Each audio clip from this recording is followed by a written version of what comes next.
সাপে কামড়ানোর পরে that is poisonous or non poisonous সেটা ডিটেক্ট করার জন্য একটা ছোট মুরগির বাচ্চা নিয়ে দৌড়ায় নিয়ে এই ডিফারেন্সিয়েট করার জন্য আমি সাহায্য করার মাধ্যমে সাপের সঙ্গে প্রথম পরিচয়।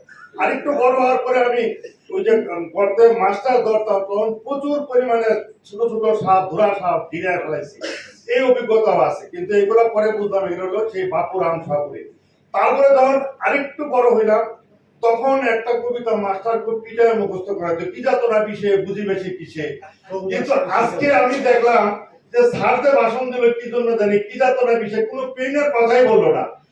মানুষটা মারা যাবে উইথ ডিফারেন্ট কমপ্লিকেশন উইদাউট কি যাত না বিষে ছাড়া। তাইলে হয়তো কবি কিভাবে বলছিল সেটা জানি না, হয়তো কবির কথা ঠিক, বিষ বেদনা হয়তো হয়। তারপর যখন আরেকটু বড় হইলাম তখন একটু ধর্মীয় গ্রন্থগুলো পড়তে যায়, দেখলাম যে মরার পর শাস্তি দেওয়ার জন্য নাকি আল্লাহ প্রথম কবরে সাপ পাঠাবে। তাইলে নিশ্চয়ই সাপটা ভয়ঙ্কর, নাহলে আল্লাহ এত প্রাণী রাখা বাঘ পাঠাইতে পারতো, বাঘ না পাঠায় সাপ কেন পাঠাইলো? নিশ্চয়ই এটার মধ্যে কোনো সমস্যা আছে। তারপরে তারপরে দেখলাম যে কাহিনী পরে আমাদের একজন নবী, ওনার মজাদার মধ্যে একটা ছিল যে লাঠি ছেড়ে দিলেই সাপ হয়ে যেত। তাহলে সাপরে ভয় মানুষ জন্মগত ভাবে পায়। সাপ নামটা শুনলে মানুষের মধ্যে একটা ভীতি ছড়ায় আছে এবং সাপের কামড় শুনলে মানুষ সবটাক হয়ে যায়।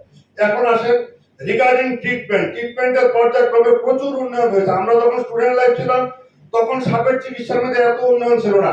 আমি যখন কনসালটেন্ট হয়ে আসছি ব্রাহ্মণবাড়িয়াতে তখনও সাপের চিকিৎসা এত উন্নয়ন ছিল না। প্রায় 2002-2003 সালের দিকে, তার 6 মাস আগে পাকিস্তানের একটা জনসভার মধ্যে প্রধানমন্ত্রীর জনসভায় সাপ ছেড়ে দেওয়া হয়েছিল, সাপে কামড়ও দিছিল।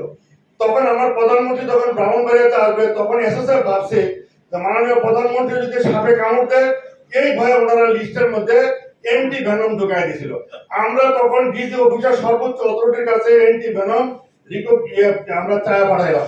ওনারা একটা সাপ একজন প্রধানমন্ত্রী একটা ভাইল দিছে, পসিবলি কনসেপ্ট ওয়াজ দ্যাট একটা সাপের কামড়ের জন্য one vial. That concept has been change.